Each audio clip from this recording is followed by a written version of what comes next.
नमस्कार विद्यार्थियों, एक बार फिर मैं अपने YouTube चैनल में आप सबों का बहुत बहुत स्वागत करता हूं। आज एक बार फिर कक्षा 10वीं के गणित का जो एक्सरसाइज 1.1 का दूसरा सवाल जो है सॉल्व करने जा रहा हूं।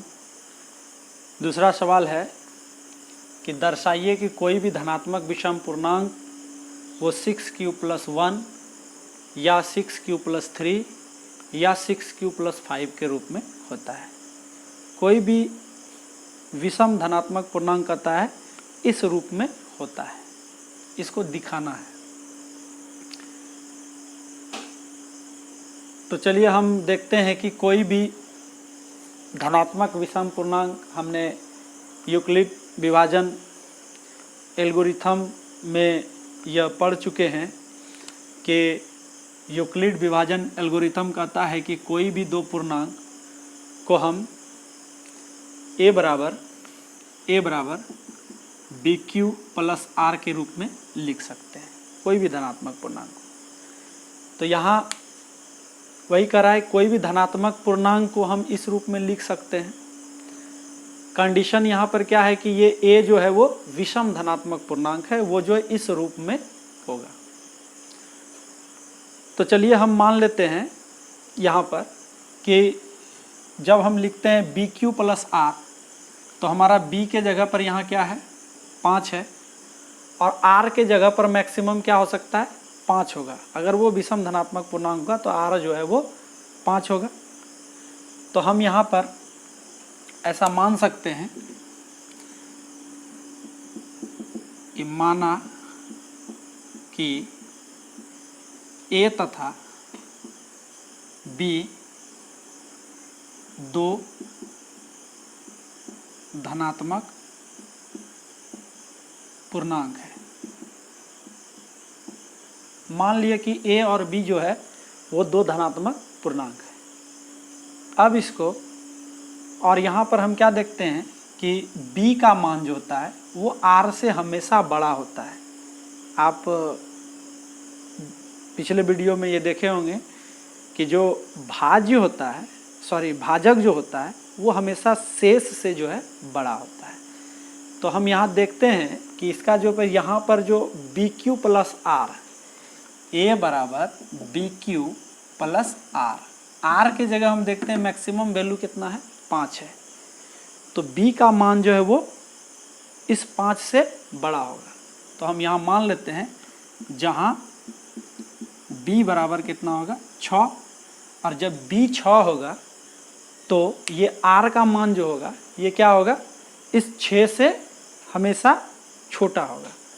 तो इस तरह हम कर सकते हैं r का वैल्यू क्या हो सकता है 0, 1, 2, 3, 4 और 5, क्योंकि r का मान जो हमेशा b से छोटा होता है। और b 6 क्यों है तो हम देखते हैं कि b के जगह यहाँ पर जो है 6q है, 6q है और 6q है, अर्थात ये b का मान जो हम 6 लिए हैं वो कहाँ से लिए हैं, क्वेश्चन में यहाँ पर दिया है bq+r, तो b के जगह पर कितना है 6 है। तो हम इस तरह b बराबर क्या मान लिए 6 मान लिए, और जब b 6 हुआ तो r का वैल्यू जो है वो हमेशा b से छोटा होगा, यानी r का वैल्यू 1 से 5 तक होगा। तो चलिए हम उस समीकरण को हम इस a को किस फॉर्म में लिख सकते हैं, ये धनात्मक विषम पूर्णांक आता है या ये कोई भी पूर्णांक है, पूर्णांक सम हो या विषम हो।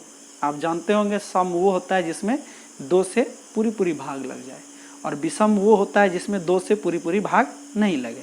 तो अभी हम देखते हैं कि ये a कोई पूर्णांक है, इसको हम जो है इस तरह bq a बराबर यहाँ पर जो फॉर्म दिया है ये दिया है bq+r, ये हम जानते हैं। तो अब हम देखते हैं कि इसको जो है अब हम यहाँ अगर r बराबर रखते हैं, जब r बराबर r का मान पहले 0 रखते हैं, ये b है, r का मान 0 रखते हैं और b का मान तो 6 दिया है, तो a बराबर कितना होगा, ये हो जाएगा 6, ये जो है अब 6, ये b है 6 नहीं है, तो 6q और प्लस r का मान 0 हुआ। तो इस तरह a का मान जो क्या हो जाएगा 6q हो जाएगा।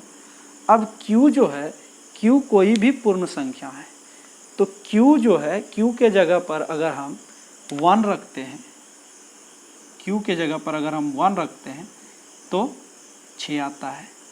q के जगह पर अगर हम 2 रखते हैं तो 12 आता है।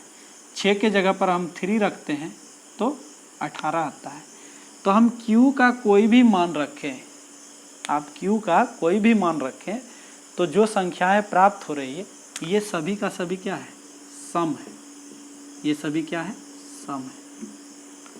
तो ये जो 6q का जो फॉर्म होगा ये कैसा होगा, सम होगा।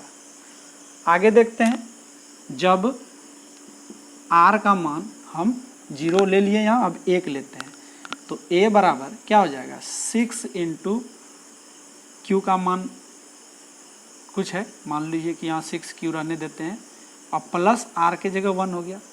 अब देखिए कि यहाँ 6q, हम 6q बराबर अगर q का मान 1 2 3 ले रहे हैं तो ये सम संख्या प्राप्त हो रहा है। अगर हम 6q प्लस 1 में हम 6 इंटू 1 अब प्लस 1 करें तो कितना हो जाता है, यानी 7 होता है, और ये क्या है, विषम है। अगर हम 2 भी लेते हैं q का मान हम 2 भी ले तो 6 इंटू 2 प्लस 1 तो हो जाएगा 12 जोड़ 1 बराबर 13, और 13 भी क्या है, विषम है। तो आप क्या देख रहे हैं कि हम q का कोई भी मान लेते हैं और अगर वो 6q प्लस 1 के रूप में है तो ये हमेशा क्या होगा, विषम होगा। तो ये इसका मान हमेशा सम आ रहा है, इसका मान हमेशा विषम आ रहा है। ठीक है। अब चलिए r का मान हम लेते हैं, जब r का मान 2 लेते हैं तो क्या होता है, तो a बराबर 6q प्लस 2 होगा। और जब हम यहाँ पर 6q प्लस 2 अगर q का मान कुछ लेते हैं, मान लिया जाए कि ये 6 इंटू 1 लिए और प्लस 2 लिए, तो ये ऑलरेडी कितना हुआ, ये हो गया 8, चौका 6 2 8, और ये क्या प्राप्त हुआ, सम हुआ। उसी तरह 6 इंटू अगर q का मान 2 लेते हैं और प्लस 2 इस पर अगर रखते हैं तो होता है 6 दूना 12 2 14, और ये भी क्या होता है, सम होता है।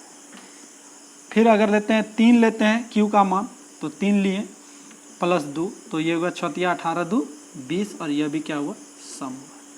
तो हम क्या देखते हैं कि 6q प्लस 2 का जो फॉर्म है यह हमेशा क्या आता है, सम आएगा, हमेशा क्या आएगा, सम आएगा। चलिए अब r बराबर हम 3 ले लेते हैं, r बराबर 3 ले लेते हैं तो हमारा जो ये पूर्णांक होगा ये bq प्लस r के रूप में, यानी ये होगा 6q प्लस r का मान हम 3 ले रहे हैं। तो अब देखते हैं हम यहाँ करके कि ये जो r का मान 3 रखें तो 6q हम यहाँ लिखते हैं 6q प्लस 3 में q का मान 1 रखते हैं प्लस 3, तो ये हो जाता है चौका 6 3 9, और 9 क्या है, विषम है। ठीक।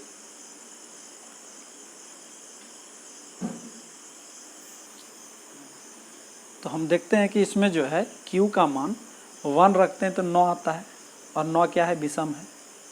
अब जो है इसमें हम q के जगह 2 रख सकते हैं, तो 6 गुना 2 प्लस 3 अगर करते हैं तो 6 दूना 12 3 15, और यह भी क्या है, विषम है।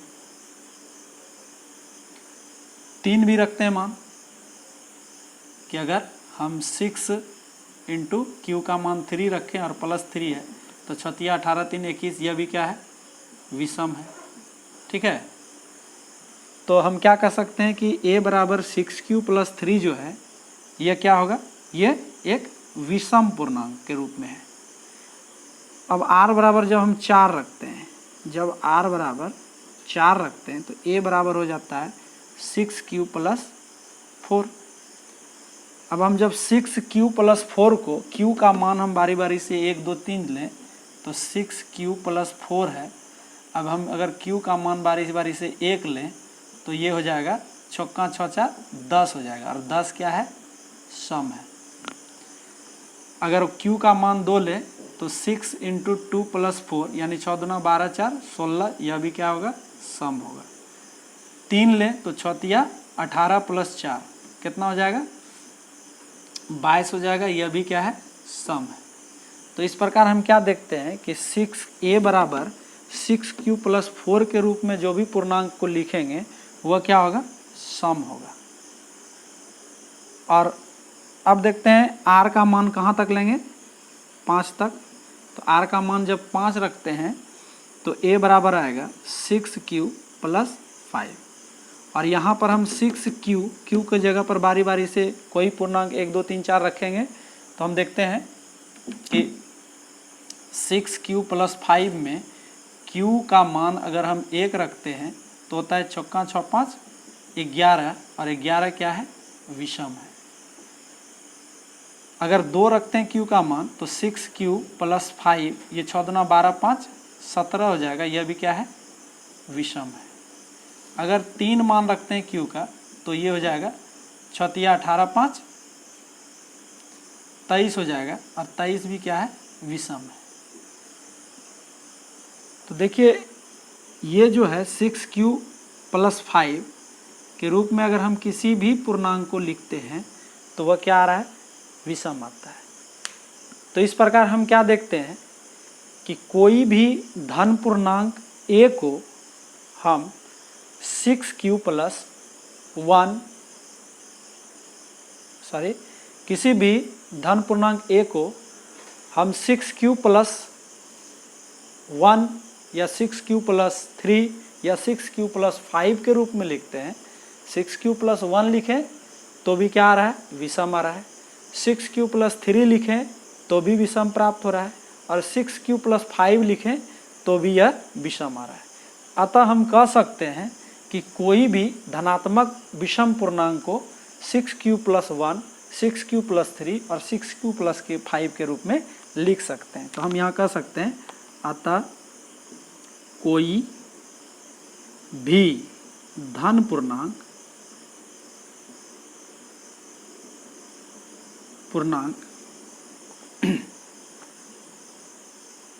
को धन विषम पूर्णांक कोई भी धनात्मक विषम पूर्णांक धनात्मक विषम पूर्णांक को 6q प्लस 1 6q प्लस 3 तथा 6q प्लस 5 के रूप में लिखा जा सकता है या रूप में होता है। कोई भी धनात्मक विषम पूर्णांक क्या होता है कि वह 6 प्लस 1 6 प्लस 2 और 6 प्लस 5 के रूप में आता है। तो किस प्रकार ये जो है ये हम प्रूफ किए हैं, इसको बनाए हैं। तो मैं आशा करता हूँ कि आप सबों को यह सवाल अच्छी तरह से समझ में आ गया होगा। और इसी तरह से हम नेक्स्ट सवाल को अगले वीडियो में बनाएंगे। आज इतना ही। नमस्कार।